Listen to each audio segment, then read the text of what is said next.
Ginabi na tayo sa biyahe, so kailangan muna natin mag-ayos ng ating mga gagamitin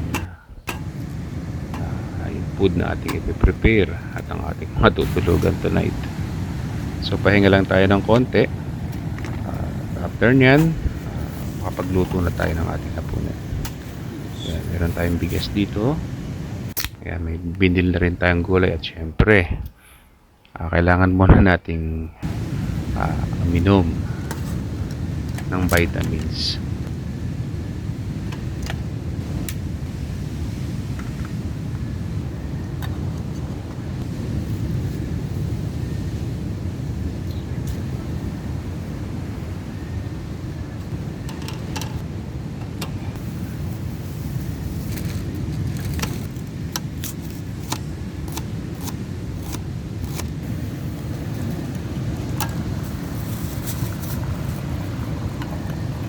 Nagsaing na tayo ng ating kanin. After nyan, i-ready na natin ang ating ulam tonight. So nahugasan na natin yung ating isda at mga gulay. Yan, lutuin na natin. Magsisigang tayo sa kamatis ngayong gabi. So lagyan lang natin ng konting ricado. Yan, haluin natin ng pakonti-konti. Yan.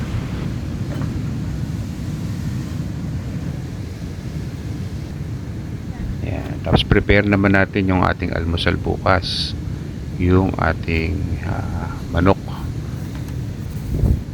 Yan. So ngayong gabi, imamarinate lang muna natin siya ng hanggang magdamag. At bukas, ito naman ang ating lulutuin para sa almusal.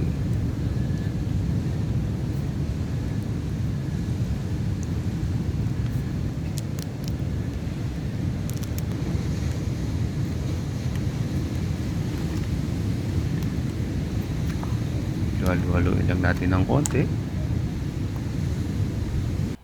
para kumapit yung lasa. So, check na rin natin itong sinigang natin. Yun, kumukulo na.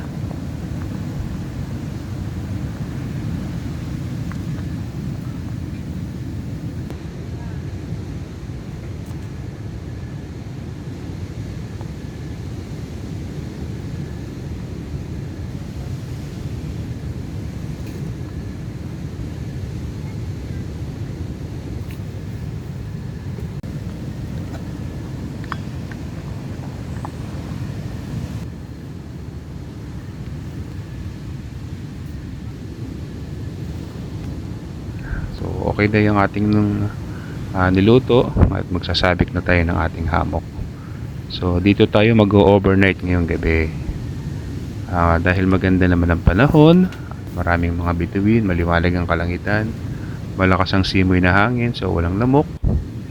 Yan, tinesting muna natin kung hindi ako babagsak. Then yan, nakaluto na. Okay, tikman na natin to. Kain tayo mga birds.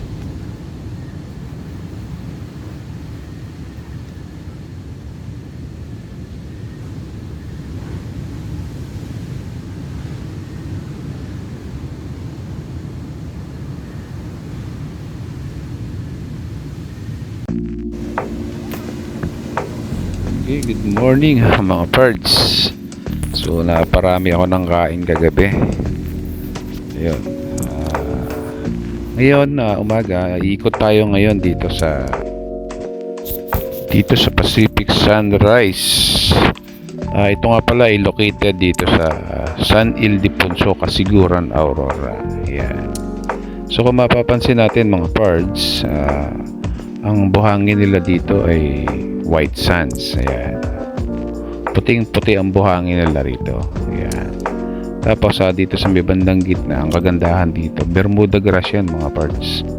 Ayan, malinis, maganda. Kahit nga nakapaka, wala kang matapakang kon mga tinik-tinik dahil talagang sobrang maintained itong lugar na ito.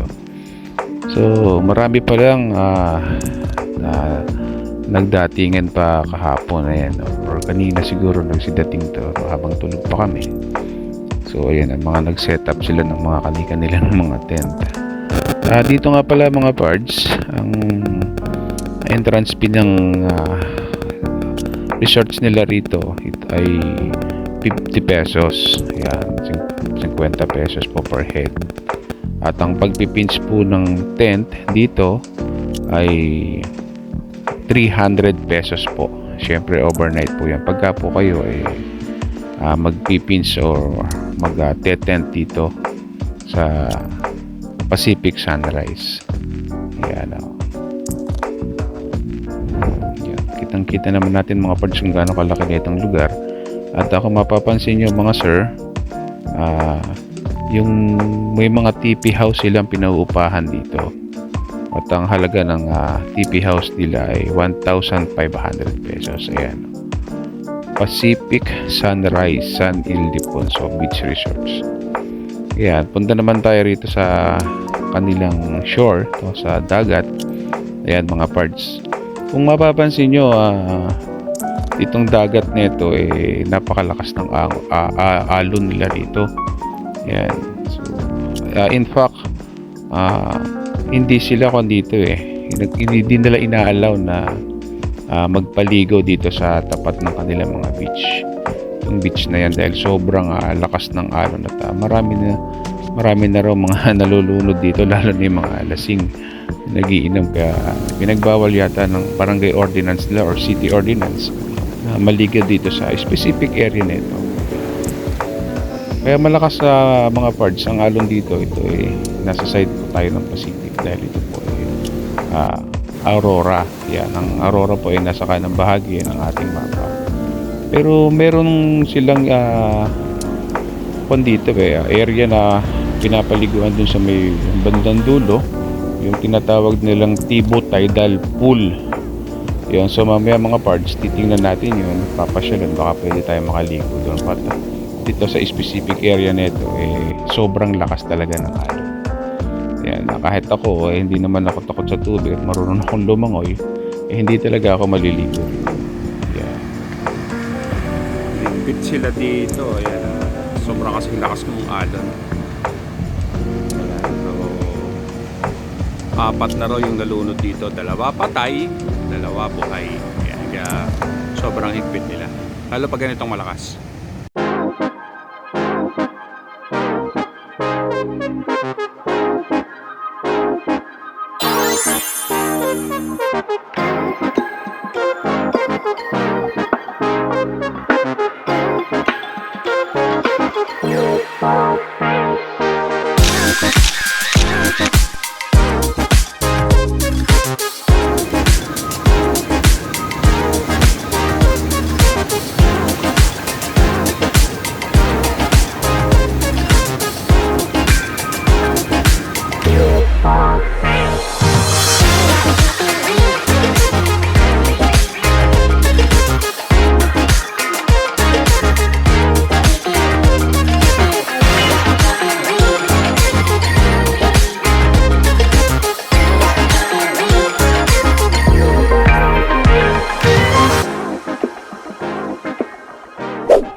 Okay mga pards, lutuin na natin ang ating almusal para makapag-ikot-ikot at makapamasyal pa tayo rito sa area.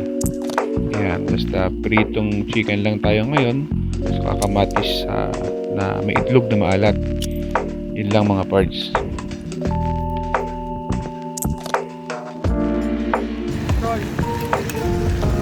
Aray.